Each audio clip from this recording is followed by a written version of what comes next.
master of these laws.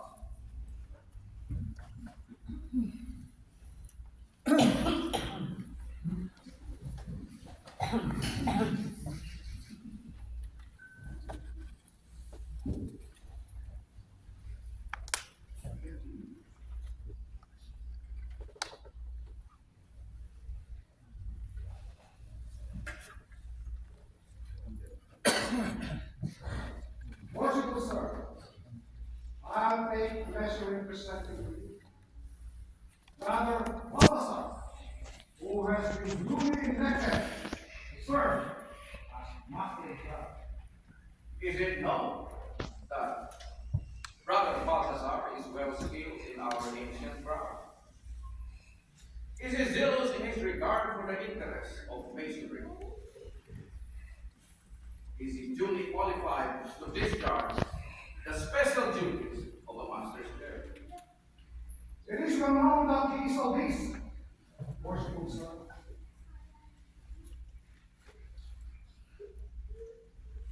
His certificate, mounting of his proficiency, as evidence that he is well skilled in our ancient craft. I am him to be of good morals, true, and trusting. And as he is a lover of the fraternity, I doubt not that he will discharge his duties with fidelity and honor.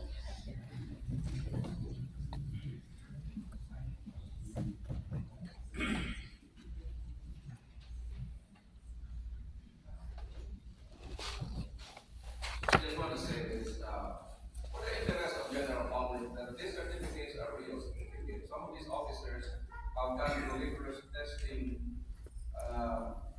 and training so that they can qualify to run for this position.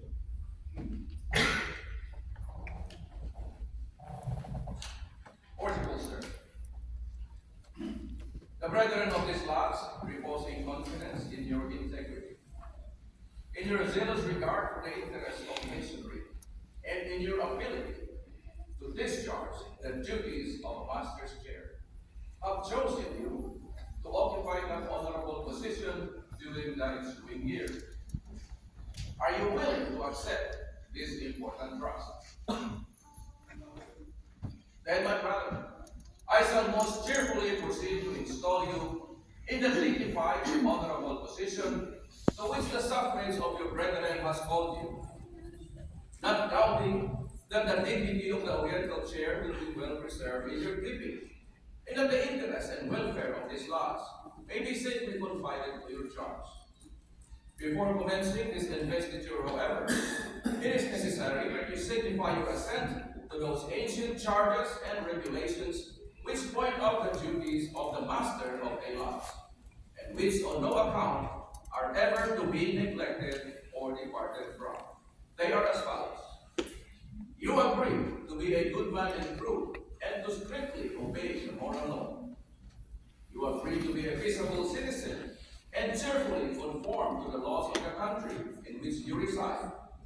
You promise not to be concerned on plots and conspiracies against government, but patiently to submit to the decision of the Supreme Legislature. You agree to pay a proper respect to the civil magistrate, work diligently, live creditably, and act honorably by all men. You agree to hold in veneration the original rulers and patrons of the order of masonry, the regular successor, supreme and subordinate, and to submit to the awards and resolutions of your brethren when convened, in every case, consistent with the constitution of the order. You agree to avoid private pits and quarrels, and to guard against intemperance and excess. You agree to be cautious in courage and behavior, courteous to your brethren, and faithful to your laws. You promise to respect genuine brethren, and to discountenance impostors and all dissenters from the original plan of masonry. You agree to promote the general good of society, to cultivate social virtues, and to propagate the knowledge of the arts. You promise to pay homage to the Grand Master for the time being and to his officers when installed, and to strictly conform to every edict of the Grand Lodge or General Assembly of Masons that is not subversive to the principles of Masonry. You admit that it is not in the power of any man or body of men to make innovations in the body of Masonry. You promise a regular attendance to the committees and communications of the Grand Lodge on receiving a proper notice, and to pay attention to all the duties of Masonry on convenient occasion. You admit that no new lodge should be formed without the permission of the Grand Lodge, and no countenance shall be given to any irregular lodge or any person clandestinely initiated therein, being contrary to the ancient charges of our order. You admit that no person can be regularly made a Mason in or be admitted a member of any regular lodge without previous notice and due inquiry into his. You agree that no visitor shall be received into your lodge without due examination and producing a proper voucher of their having been initiated in a regular lodge. These are among the ancient charges and regulations of free and accepted Masons. And to this, your assent must be freely given. Do you submit to these charges and promise to support these regulations, as masters have done in all ages before you? Then, my brother, as a consequence of this assurance, and with full confidence in your capacity and zeal, I will now install you Master of General Douglas MacArthur Lodge number 859. Brother Master of Ceremonies.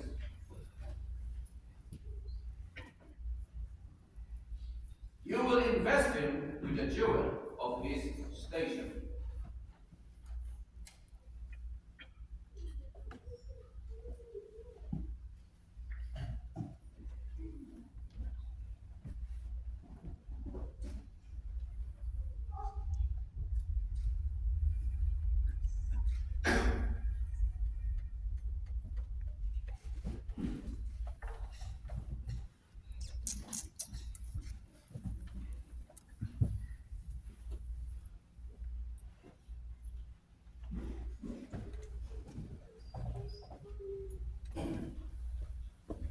The square, my brother, is an emblem of morality.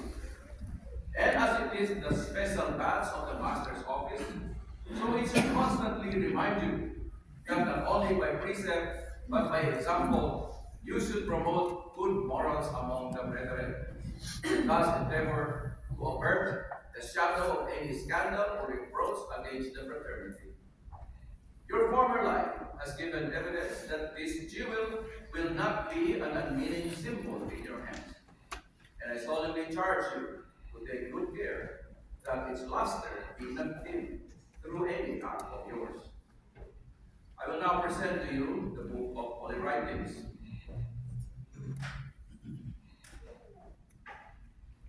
It is the great light in Masonry and should ever be the great law of the brotherhood. It will guide you to all truth. It will direct you to eternal happiness. And with attentive regard to the divine precept it contains, will ensure you success in the fulfillment of the duties you are now about to assume. The working tools of our craft will next be presented to you, that as a master workman, you may instruct the craftsman in the various duties and virtues which they have been selected to illustrate. The square teaches us to regulate our actions and to let our conduct be governed by the principles of morality and virtue. The compass teaches us to limit our desires in every station and to never suffer our passions and prejudices become the master of our judgment. The rule directs the undeviating discharge of all our duties, that we should press forward to a straight path of right and truth, without inclining to the one hand or the other in all our doings, having eternity in view. The flag is an emblem of moral rectitude. It teaches us to avoid all dissimulation and to pursue that honest and upright course in life which will tend to our elevation in the higher realm of immortality. There are still other important things which you will receive in charge. This book of Constitution,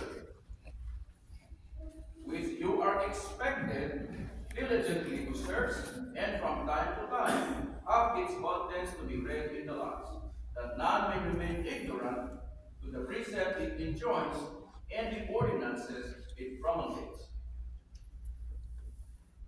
This book contains the bylaws of your lots, which it will be your special duty to see carefully and punctually executed.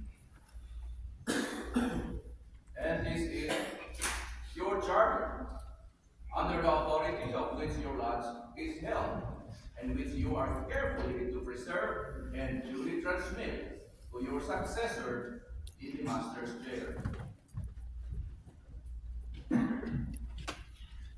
Brother Master of Ceremonies, you will conduct the master to his station in the east.